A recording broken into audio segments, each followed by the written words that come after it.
Hey there, Jay here. I'm just an old artist living here in Florida, offering a bit of food for thought. But I'm really interested in what you think, so let me know. Maybe we'll both learn something.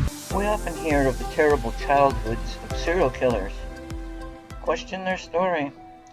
Serial killers are liars. Shocking, I know. And besides, they want you to feel sorry for them. No doubt many had bad childhoods, but two of the baddest childhoods, in my opinion, were endured by Henry Lee Lucas and Aileen Wuornos. What do you think? You don't want to look at my talking head, so I'll sketch Henry as I tell his story, and you can watch that. It was 1983, shoulder pads were in style, and Henry was living the best life he had ever lived. He had been arrested and jailed by the Texas Rangers. I know what you're thinking. If being in jail in Texas and ultimately being charged with murder is the best life he ever lived, how bad was the rest of his life? The answer is bad. Real bad. Born in Blacksburg, Virginia in 1936, the unwanted child of two alcoholics. It's not a promising start. And it got worse. His father lost his legs in a railroad accident, and his violent mother turned tricks in their decaying cabin. With the kids watching, his brother stabbed him in the eye, which was ignored until it was so infected it had to be removed. When he was 7, his mother hit him in the back of the head with a 2x4, and he was unconscious for 30 hours. Later tests confirmed brain damage.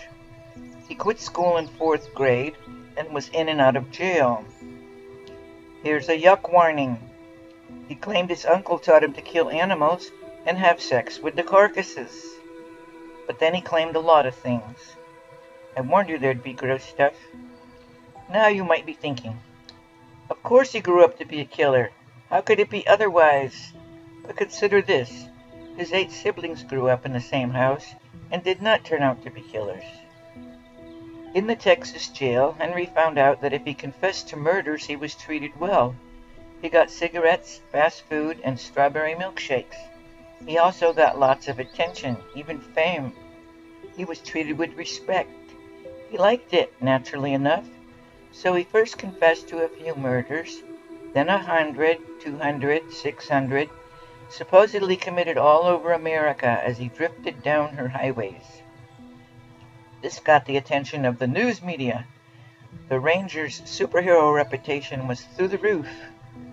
So they contacted other law enforcement with unsolved murder cases and invited them to interview Henry about them. He pretty much confessed to all of them. He was provided details and was even taken to crime scenes. Old Henry could sure spin a yarn. Turns out he had been provided with information during interviews, which he memorized and spit back at them. Kind of like what you do to pass some college courses. He was asked leading questions, and he faked it till he maked it. I strangled her with a phone cord and threw the body in the culvert, etc., etc. The police got to close cases as solved, and the Rangers got to be heroes. Henry got attention and strawberry milkshakes. Win, win, win. Eventually, it was proven he could not have done all those murders. He was in a completely different state and had not mastered teleportation. They should have been suspicious when he said he had killed in Japan. How did you get there, they asked. I drove, he answered. In the aftermath, the Texas Rangers covered up their blunders. Only 20 of the 200 cases were ever reopened. The tragedy, of course, is that the real killers got away with murder, and the victims' families never got a truthful answer to their haunting questions. One murder, he claimed, was the notorious Orange Socks case. Her unidentified naked body was found wearing only orange socks, hence the name. He was convicted for that and sentenced to death. The death sentence was commuted by none other than then Texas Governor George W. Bush, when proof came forth that Lucas was out of state at the time of the murder. He still had the other life sentences, however.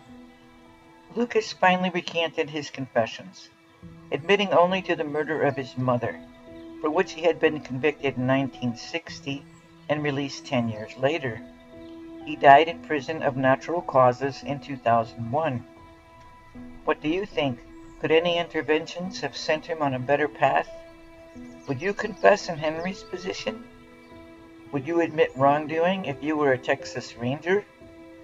Do you think Henry killed anyone besides his mother? I'd like your opinion. Oh no, I've run out of art supplies. I can't finish this. I've got to go to Amazon and order some, and then I'll finish this later. Please like, share, and subscribe, all of those things. And thank you for that. Remember, think responsibly and stay awesome.